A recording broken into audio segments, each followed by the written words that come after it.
Hello മക്കളെ, അപ്പൊ നമ്മുടെ ഓണപരീക്ഷ ഒക്കെ കഴിഞ്ഞു. എങ്ങനെ ഉണ്ടായിരുന്നു ഹരിജ മിസ്? നമ്മുടെ ഇംഗ്ലീഷിന്റെ ഈ വർഷത്തെ ഇംഗ്ലീഷ് എക്സാം എങ്ങനെ ഉണ്ടായിരുന്നു?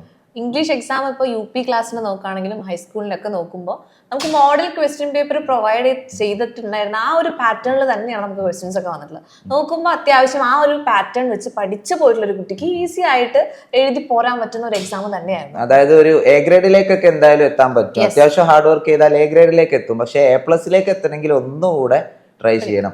അതേ അവസ്ഥ തന്നെയായിരുന്നു ഹിന്ദിയുടെയും അല്ലെ. നമ്മളെ 10ാം ക്ലാസ്സിലെ എക്സാം വളരെ എന്താ പറയാ 36 മാർക്ക് വരെ ഈസി ആയിട്ട് എത്താൻ പറ്റും. പക്ഷെ ആ 40ലേക്ക് എത്തുക എന്ന് പറഞ്ഞാൽ കുറച്ച് ടാസ്ക് ആയിരുന്നു. 5ാം ക്ലാസ്സിന്റെ എക്സാം ആണ് ഹിന്ദിയിലെ ഞാൻ കണ്ടതിൽ വെച്ച് ഏറ്റവും സിമ്പിൾ ആയിട്ടുള്ള ഒരു എക്സാം 5ാം ക്ലാസ്സിൻ്റെത് മാത്രമായിരുന്നു. ബാക്കിയെല്ലാം ഒരു മിനിമം സ്റ്റാൻഡേർഡ് കീപ്പ് ചെയ്തിട്ടുണ്ടായിരുന്നു.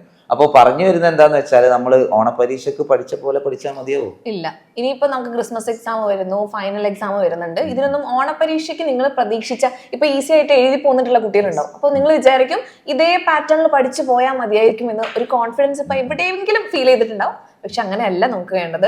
ഓണം എക്സാമിൽ നമുക്ക് ഇങ്ങനെ എഴുതാൻ പറ്റി എന്ന് പറഞ്ഞിട്ട് നമ്മൾ ക്രിസ്മസ് എക്സാമിന് പോയി കഴിഞ്ഞാൽ എന്തായാലും അതിന് വലിയൊരു റീസൺ പറയാനുള്ളത് എന്താണെന്ന് വെച്ചാൽ ഓണപരീക്ഷയ്ക്ക് നമുക്ക് വളരെ കുറച്ച് ചാപ്റ്റേഴ്സ് അല്ലേ. ഇനി നമുക്ക് എന്ത് ചെയ്യും, ക്രിസ്മസ് എക്സാമിന് ചാപ്റ്റേഴ്സിന്റെ എണ്ണം കൂടും.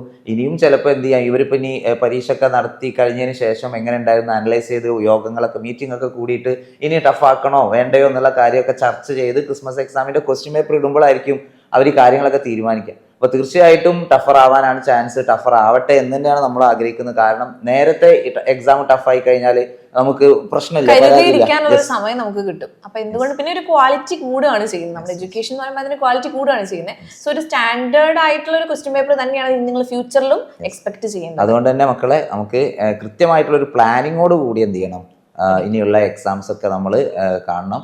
അപ്പോൾ അതിന് നിങ്ങളെ ഹെൽപ്പ് ചെയ്യാനാണ് നമ്മുടെ എക്സാമിനറിലെ ഓരോ ബാച്ചുകളുള്ളത്. നിങ്ങൾക്ക് താഴെ കാണുന്ന നമ്പറിൽ കോൺടാക്ട് ചെയ്തിട്ട് എന്ത് ചെയ്യാം, നമ്മുടെ ബാച്ചിൽ ജോയിൻ ചെയ്യാം.